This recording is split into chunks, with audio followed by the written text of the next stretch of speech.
गर्ग गोत्र के ऋषि शेषीरायण त्रिगर्त राज्य के कुलगुरु थे। उन्होंने भगवान शिव की तपस्या की और एक अजय पुत्र के लिए वर मांगा। भगवान शिव प्रसन्न होकर प्रकट हो गए। भगवान शिव ने कहा, हे मुनि, हम प्रसन्न हैं, जो मांगना है मांगो।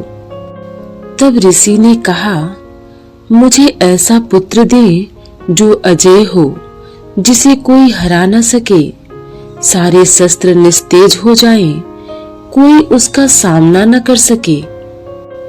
तब भगवान शिव ने कहा, तुम्हारा पुत्र संसार में अजय होगा, कोई भी अस्त्र शस्त्र से उसकी हत्या नहीं कर पाएगा, कोई भी सूर्यवंशी अथवा चंद्रवंशी योद्धा उसे परास्त नहीं कर पाएगा। वरदान प्राप्ति के पश्चात ऋषि शेषीरायण एक झरने के पास से जा रहे थे कि उन्होंने देखा एक स्त्री जल क्रीड़ा कर रही है, जो अप्सरा रंभा थी। दोनों एक दूसरे पर मोहित हो गए और उनके संसर्ग से उनका पुत्र काल यवन हुआ। कालांतर में अप्सरा रंभा ने पृथ्वी पर अपना समय समाप्ति कर अपना पुत्र ऋषि को सौंपकर स्वर्गलोक वापस चली गई। उन्हीं दिनों कालजंग नामक एक क्रूर राजा मलीच देश पर राज करता था। उसे कोई संतान न थी, जिसके कारण वह परेशान रहता था। उसका मंत्री उसे आनंदगिरी पर्वत के एक ऋषि के पास ले गया। उस सिद्ध ऋषि ने उसे बताया कि वह ऋषि शेषीरायण से उनका पुत्र मांग ले। ऋषि शेषीरायण ने उस ऋषि के अनुग्रह पर अपने पुत्र को कालजंग को दे दिया। ऋषि शेषीरायण का मन पुनः भक्ति में लग गया। इस प्रकार काल यवन देश का राजा बना। उसके समान वीर कोई न था। एक बार उसने नारद जी से पूछा कि वह किससे युद्ध करे जो उसके समान वीर हो। तब नारद जी ने उसे श्री कृष्ण का नाम बताया। भगवान श्री राम के कुल के राजा शल्य ने जरासंध को यह सलाह दी कि वे कृष्ण को हराने के लिए काल यवन से दोस्ती करें। काल यवन ने मथुरा पर आक्रमण के लिए सब तैयारियां कर ली। दूसरी ओर जरासंध भी सेना लेकर निकल गया। काल यवन की सेना ने मथुरा को घेर लिया। उसने मथुरा नरेश कृष्ण के नाम संदेश भेजा और काल यवन से युद्ध के लिए एक दिन का समय दिया। तब भगवान श्री कृष्ण ने उत्तर में संदेश भेजा कि युद्ध केवल कृष्ण और काल यवन में हो, सेना को व्यर्थ क्यों लड़ाएं? काल यवन ने यह स्वीकार कर लिया, किंतु अक्रूर जी और बलराम जी ने कृष्ण को इसके लिए मना किया। तब कृष्ण ने उन्हें काल यवन को शिव द्वारा दिए वरदान के बारे में बताया और कहा कि उसे कोई भी हरा नहीं सकता। श्री कृष्ण ने यह भी बताया कि काल यवन राजा मुचुकुंद द्वारा ही मृत्यु को प्राप्त होगा। भगवान श्री कृष्ण जानते थे कि काल यवन को वो अपने बल से नहीं मार सकते और न ही उनका सुदर्शन चक्र उसका कुछ बिगाड़ सकता है। इसलिए वो रणभूमि छोड़कर भाग गए और एक अंधेरी गुफा में पहुंच गए। भगवान श्री कृष्ण जिस गुफा में जाकर छुपे हुए थे, उसमें पहले से ही इक्ष्वाकु नरेश मानधाता के पुत्र दक्षिण कौशल के राजा मुचुकुंद गहरी नींद में सोए हुए थे। दरअसल महाराज मुचुकुंद की भी अपनी एक कथा है।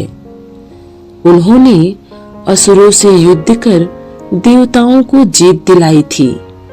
त्रेता युग में महाराजा मानधाता के 3 पुत्र हुए, अमरीश, पुरु और मुचुकुंद।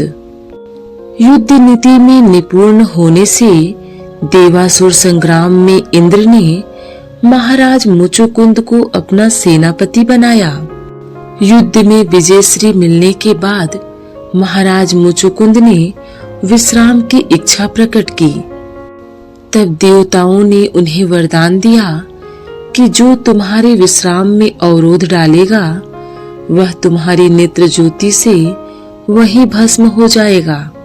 देवताओं से वरदान लेकर महाराज मुचुकुंद श्यामाचल पर्वत की एक गुफा में आकर सो गए। इधर जब जरासंध ने कृष्ण से बदला लेने के लिए मथुरा पर चढ़ाई की तो काल यवन भी युद्ध में जरासंध का सहयोगी बनकर आया। काल यवन कंस का भी परम मित्र था। भगवान शंकर से उसे युद्ध में अजय का वरदान भी मिला था। भगवान शंकर के वरदान को पूरा करने के लिए भगवान कृष्ण रण क्षेत्र छोड़कर भागे। तभी से भगवान श्री कृष्ण को रणछोड़ भी कहा जाता है। कृष्ण को भागता देख काल यवन ने उनका पीछा किया। मथुरा से करीब 125 योजन दूर कृष्ण श्यामाचल पर्वत की गुफा में आ गए, जहां मुचुकुंद महाराज सो रहे थे। कृष्ण ने अपनी पीतांबरी मुचुकुंद जी के ऊपर डाल दी और खुद एक चट्टान के पीछे छिप गए।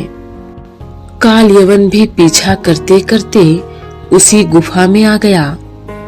दंभ से भरे काल यवन ने सो रहे मुचुकुंद जी को कृष्ण समझकर ललकारा। काल यवन की ललकार सुनकर मुचुकुंद जी जागे और उनकी नेत्र ज्वाला से काल यवन वही भस्म हो गया। तब भगवान श्री कृष्ण ने मुचुकुंद जी को विष्णु रूप के दर्शन दिए। महाराज मुचुकुंद भगवान विष्णु के दर्शन से अभिभूत होकर बोले, हे भगवान, तापत्र से अभिभूत होकर सर्वदा इस संसार चक्र में भ्रमण करते हुए मुझे कभी शांति नहीं मिली। देवलोक का बुलावा आया तो वहां भी देवताओं को मेरी सहायता की आवश्यकता हुई। स्वर्गलोक में भी शांति प्राप्त नहीं हुई। अब मैं आपका ही अभिलाषी हूँ। तब भगवान श्री कृष्ण के आदेश से महाराज मुचुकुंद जी ने 5 कुंडीय यज्ञ किया। यज्ञ की पूर्णाहुति ऋषि पंचमी के दिन हुई। यज्ञ में सभी देवी देवताओं व तीर्थों को बुलाया गया। इसी दिन भगवान श्री कृष्ण से आज्ञा लेकर महाराज मुचुकुंद गंधमादन पर्वत पर तपस्या के लिए प्रस्थान कर गए।